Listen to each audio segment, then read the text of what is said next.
Adelante, doctor. Gracias, Alejandra. Bueno, yo sé que ya la hora está un poco pesada, faltan esta charla y 2 videos de un par de casos complejos que pudiéramos compartir, y no sé si estamos dispuestos a terminar con la sesión de preguntas. Lo dejo a su consideración. En cuanto a, les quiero hablar de una técnica quirúrgica cuando uno siente que de pronto una queratoplastia penetrante repetida no pudiera ser la mejor opción en algunos de los pacientes, y les hablo de SAEC en queratoplastia penetrante fallida. Una de las razones por las que hemos migrado a trasplantes lamelares y hemos dejado de utilizar la queratoplastia penetrante solamente en algunos casos particulares, cuando hay compromiso de más de una de las capas de la córnea, incluyendo el endotelio, pues podemos llevar a cabo ya sea un DMEC o un DSAEC. Y todos conocemos y reconocemos bien esta diapositiva en la que la pérdida de células endoteliales luego de 2, 3, 4 años se puede convertir en una pérdida aproximada de más del 50 al 70% de células endoteliales, mientras que en la DSAEC pudiera haber una pérdida inicial que posteriormente con el tiempo se estabiliza. Entonces, cuando tenemos en mente que ya no vamos a hacer a repetir una queratoplastia penetrante, a repetir un injerto de iguales condiciones a las que se trasplantó al paciente de manera previa, pues entonces debemos tener en mente qué tipos de queratoplastia endotelial le podemos ofrecer a un paciente con una queratoplastia penetrante fallida. Debemos tener en cuenta que estos pacientes deben tener un estroma y un epitelio entre comillas sanos. Acabamos de mencionar que no hay completamente unas capas completamente sanas, el endotelio está edematizado y pudiera, dependiendo del tiempo que haya transcurrido entre la falla del endotelio y la reaparición del paciente, pues algún grado de fibrosis. Como lo mencionó Diego, pues en pacientes con fibrosis moderada o severa, pues uno debería considerar una queratoplastia penetrante. Beneficios en cuanto a hacer un DSAEC, pues la velocidad de recuperación de los injertos lamelares siempre es mucho mayor, el astigmatismo es mucho más reconocido y predecible. Las incisiones que utilizamos en estos casos son menores, por lo que no tenemos que trabajar a cielo abierto con los riesgos que conlleva trabajar a cielo abierto como una hemorragia expulsiva, y también reconocer cuáles son las desventajas de los injertos laminares endoteliales en estos casos en los que consideramos que pudieran ser de difícil manejo, como lo es una queratoplastia penetrante previa. La tasa de luxación en estos casos es mayor y la falla temprana del lentículo de lo que está reportado es un poco mayor en injertos lamelares post queratoplastia penetrante que en repetir una queratoplastia penetrante. ¿Cuáles son las indicaciones entonces de queratoplastia penetrante primaria y a la que se le realizó posteriormente, de acuerdo a lo que está reportado en la literatura de este metaanálisis que incluye la gran mayoría de los artículos publicados en queratoplastia laminar posterior y queratoplastia penetrante previa? Para DSAEC, los 3 diagnósticos más importantes fueron queratopatía bulosa en pseudofaquia, distrofia de Fuchs y queratocono, y para queratoplastia y posterior DMEC, distrofia de Fuchs como primera opción, queratocono, queratopatía bulosa en pseudofaquia y daño endotelial generalmente por uveitis o queratouveitis herpética. ¿Qué existe en la literatura con respecto a la falla del injerto y cuántos injertos previos recibieron los pacientes? Hasta el 30.53% recibieron 2 o más queratoplastias previas, y lo que se ve luego de realizar una DSAEC en este tipo de pacientes, la falla del injerto es de aproximadamente el 18%.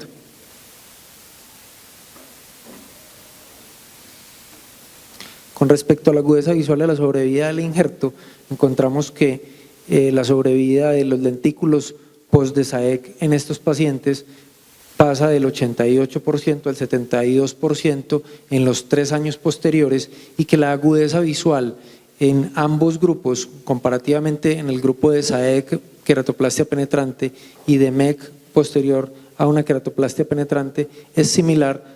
No es estadísticamente significativa la disminución o la diferencia de agudeza visual, pero sí es mucho mejor en el de MEC comparado con la de SAEC, y ven que al final de la curva casi que se igualan, pero la población en cuanto a los pacientes con DSAEC fue mucho menor respectivamente a la población del DIMEC.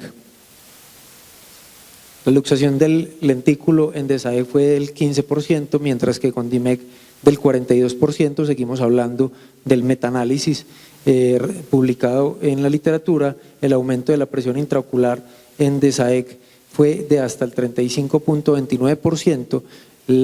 Se dice que aproximadamente la tercera parte de los pacientes que son llevados a DSAEC con estas condiciones van a necesitar un medicamento, y hasta el 15 al 20% de los pacientes van a necesitar una cirugía para glaucoma. Y en cuanto a la pérdida de células endoteliales, es muy variable para DSAEC. Para DMEC tiene un estudio mucho más conciso y oscila entre el 37.1 al 61.40% de los pacientes de células endoteliales al año de operados.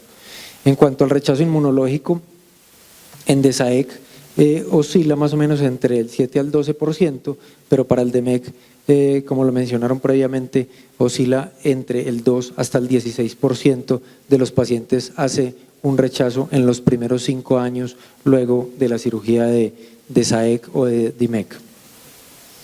¿Quiénes no son buenos candidatos para realizar una DSAEC o una queratoplastia endotelial post queratoplastia penetrante? Pues aquellos pacientes que tienen una opacidad que compromete el estroma y el eje visual, aquellos pacientes con alto astigmatismo o que son reconocidos o conocidos previamente con un astigmatismo irregular alto, que tengan irregularidad de la lamela posterior que incrementa el riesgo de luxación del lentículo, y otros agentes externos como no tener una disponibilidad de hacer un corte regular o la inexperiencia de hacer un DIMEC. Este es un estudio de una serie de 11 casos retrospectivo.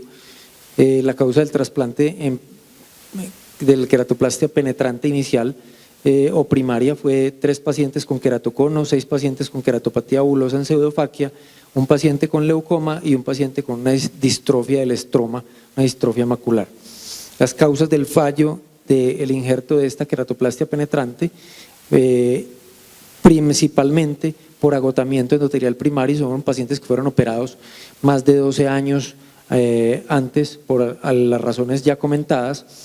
Agotamiento endotelial secundario, un porcentaje importante de estos pacientes fueron llevados posteriormente a cirugía en segmento anterior, ya sea cirugía de catarata o de glaucoma, y un paciente que tuvo un rechazo endotelial inmunológico que lo llevó a falla del lentículo. Este es un video de la técnica quirúrgica. Inicialmente se hace la obtención del lentículo con una cámara de Moria. Se utiliza ya sea 300 o 300 micras del cabezal para el espesor de acuerdo a cada lentículo donante.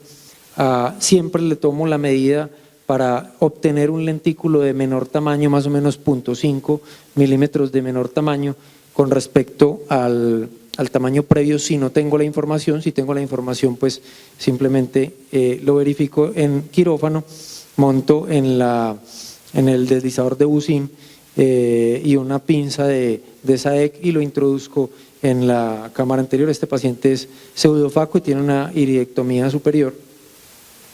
Nunca suelto el lentículo, jamás lo marco para saber si está bien posicionado, si está al derecho o al revés, sino que nunca suelto el lentículo cuando estoy en la cámara anterior y lo despliego mientras con mi mano derecha mantengo el lentículo en su posición, y posteriormente insuflo con aire para adherirlo.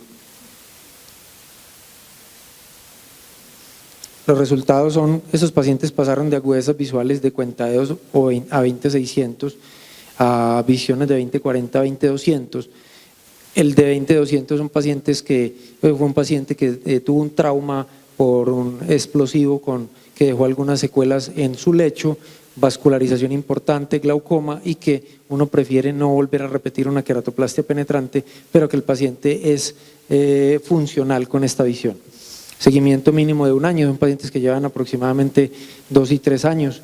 La disminución de promedio de las células endoteliales fue de casi el 30% al año de operados, y los 11 pacientes han mantenido transparencia a 2 años de seguimiento. Uno de los pacientes hizo un rechazo endotelial inmunológico que se manejó de manera exitosa y mantiene el injerto hasta ahora transparente. No se obtuvieron complicaciones intraoperatorias, o no se obtuvo complicaciones intraoperatorias, complicaciones posquirúrgicas. Tuve que realizar un rebubbling del injerto por haberse luxado. Pacientes que traían glaucoma previo, que fueron 2, requirieron manejo adicional con especialista en glaucoma. Un paciente hizo un rechazo endotelial, como les mencioné, y el astigmatismo es predecible con respecto al de SAEC, pero cambia con respecto al astigmatismo que traía el paciente. Son resultados pre y posoperatorios. Pueden observar cómo hay una disparidad del diámetro del lentículo y lentículo, pero el resultado es bastante bueno. Estos son algunos otros resultados.